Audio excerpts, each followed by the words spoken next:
Hey guys, so it is the 23rd of March, right? Yes. Last time I checked in, it was, I wanted to say Mardi Gras, St. Patrick's Day. And I just want to give an update on the projects because I have made some good progress. So the first thing that I made is this little bolero. I made it in a size small, following a pattern, but it came out like an extra small. I don't know, the sleeves were a bit thin, and it didn't use as much yarn as I thought, so I have half a skein left of this pattern wool yarn. It was 210 yards, so 210, little more than half here. This was probably 200, maybe 300 yards, if that, to make the small. And it's really pretty. It's really hard to show. The mannequin is so cute. Come on. The mannequin's a little too tall to show in this frame, but so on a mannequin, you can see sleeves are here. It's just a tiny little bolero. I didn't realize how short the seams were. Like, I remember boleros being kind of just sleeves, but I remember them being a little more, and it hits, I will spin this around. So it is really pretty, and I love the pattern on the back. It's a really nice kind of open back, and it hits about the waist on this mannequin, and it could be pulled longer, like it can be stretched really easily. It's not knit super tight. The sleeves are about 3/4, and my mom is about a medium, and she tried it on, and the sleeves were a bit tight on her, and I followed the small pattern. So I never check my gauge though, so that may be on me. I did follow the weight guide and the hook size guide, but I don't do gauge squares. Second thing I finished was I used up almost all of that Barbie yarn to make this little cropped sweater moment. So it's got that hot, this is the back, so there's one color change that didn't line up. The others I managed to line it up perfectly. So the front looks like this, and I've got orange on the sleeves as well, and this is super fun. I tried it on my mom. I followed the pattern for a large to go with the amount of yarn that I had. It was the right, sorry about that, got attacked by my ring light. I was saying, my mom tried this on. I followed the pattern for a large based on the amount of yarn I had, and it was just enough. I will show you what it looks like on the mannequin. And it fit her a little oversized, which was the plan because it is kind of a boxy cropped sweater. But here it is on the mannequin. So if you can see, the mannequin is pretty skinny. It looks like that. And it's just a cute little cropped, well, it will be cropped on someone who's a little taller, you know, someone who has a chest, because this mannequin does not. And I finished all of the yarn except for this little bit of a lilac, so it's going in a scrap pile. And actually, this is that, I thought it was a center pull skein, and it is not. It is older than center pull. It is kind of in this like coil, so if you see, it comes apart in like pull apart like biscuits, which is why they had it contained in the bag, and then they had a milk tag, like little plastic, and that's what you pulled it through. So it's a bit messy. And this one is almost done. I just have, I also followed a pattern for this. So this is a little baby dress. I made it in a newborn to 6 month size. It is adjustable, so I'm gonna add little white cap sleeves. It's sleeveless right now, and I really think kind of just the scalloped edge will look really nice on this, and it's in that navy color. And I used up almost all of that wool yarn in navy. I have this much of it left, so that's why I did the accents in white. I didn't realize until I was almost all the way through that the pattern called for a 3 weight, and this is definitely a 4 weight, so that's why I ended up using more yarn than I thought. So I added this white cream color to go with it, and it's got a little bow tie. And actually, so this ribbon here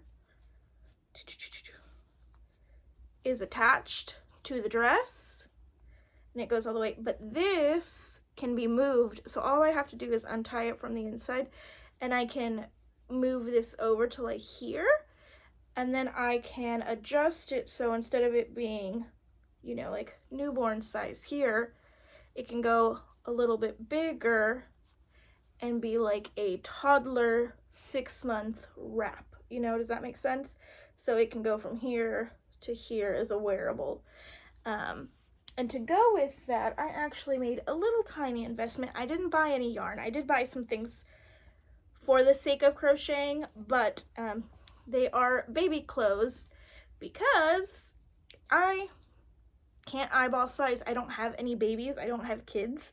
So I'm not very good at guessing like this will fit a 6 month old, this will fit a 12 month old. So what I did is I went on clearance rack shopping and I got these for a couple dollars. This one was actually the most expensive one because it was the Carter one.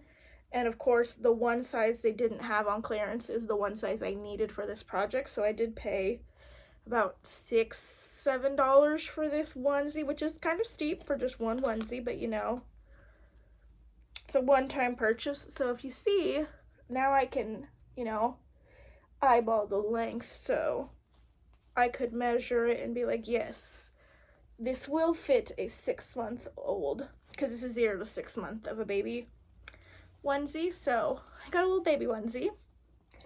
I got another one in 0 to 6, or excuse me, 3 to 6 months here. And I also got the same one, and if you can tell, these are on clearance because they're winter themed. But this one is 6 to 12 months. So I should be able now to kind of measure my projects. And this was $3.90. So it was not expensive. And I definitely think the peace of mind of being able to just kind of put my wearables on this and say, hey, here's that dress I made. It would fit, you know, a 12-month-old as a shirt instead of a dress. You know, kind of just eyeballing the size. So I have those 3 projects done. So now what I'm going to do is pick more yarn because all I have left is the cream that I picked for the border. And then this is a basket. When I found out I ran out of that navy yarn, I picked, this was the same yarn, just in a different shade. However, I didn't really like the color combo of these 2 colors together. It just didn't feel right. And I am not good at getting color palettes together or seeing what looks good and what doesn't look nice. So I just got a whole basket of colors. So I had like a mustard. It's a lot brighter in person, but it's more of a mustard, a green, the teal, this cobalt blue, and this purple. And I kind of just told my sister, hey, I need an accent color. Which one looks the best? And she decided for me that this white cream color is best. And now that I finished it, I agree. She made the right call, which is why I ask. So I'm going to finish a little cap sleeve ruffle on that, and it'll be all done. And then I get to pull yarn and pick my next projects, which I'm very excited about because I'm actually going to make myself go down. I had those 3 baskets, and I decided that one of them is going to be for the scraps of yarn. So anything that is not enough to like make a whole project out of, like this little bit of hot pink is gonna go in there. This is probably still enough to make something with, so I'm gonna keep it, and we will just go from there. So I'm gonna pick my next projects, and I will link all of the patterns that I've used for these below, because this is actually super special because I bought this pattern on Etsy about 4 years ago, I think. And I tried to make it, oh, I have a tail to weave in, forgot about that. Oh no, this is the where I tie it. So if I untie this loop here, I can move this cable basically, not a tail. What I was saying is I bought this 4 years ago and I started it twice and I could not read the pattern. I could not understand. My brain was not getting these stitches. Nothing was working out for me. And I gave up on it. And I bought that pattern and never used it. And this week, I was able to do it with ease. Like, I got stuck on one part of this center tie. I changed it a little. The original pattern does not have this accent. I added a single crochet to really define the waistline so I could hide where this tie was, because the original pattern had it all in one color. And so when they added the tie into the side, it looked okay. But because mine was a different color, it was just a random chunk of white string poking out the side, and it didn't look right. So that was on me for altering the pattern. You know, I changed it. I, didn't do what the pattern recommended. So I had to make this alteration. Other than that, I was able to follow all of the stitches. I did not make it past the front, like, shoulder bits the first time I tried this, because the way it started, it was, I think you made the top first, and then you made this middle back panel separate, and then you worked down to the skirt. I didn't even make it past the first section. I couldn't read the pattern.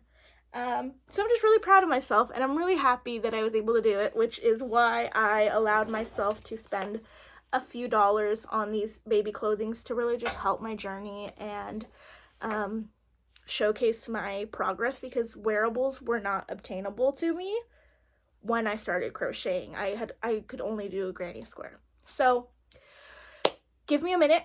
I'm going to pick up some yarn, and then we will see my next projects, because I'm starting a series where I'm going to be trying patterns with fewer than like 100 or 200 likes, or like 50 purchases as a shop or less. I'm going to watch out for AI content and all that, but I really want to just give these smaller pattern makers or people that just posted on Ravelry their, first time, I want to try to get the word out, because it's so hard to grow on any platform right now. And I feel like even if, 6 people watch this video, maybe one of those 6 will go and like a pattern on Ravelry from somebody who also only has 10 viewers. And when you have as few as we do, it matters. So that's the plan.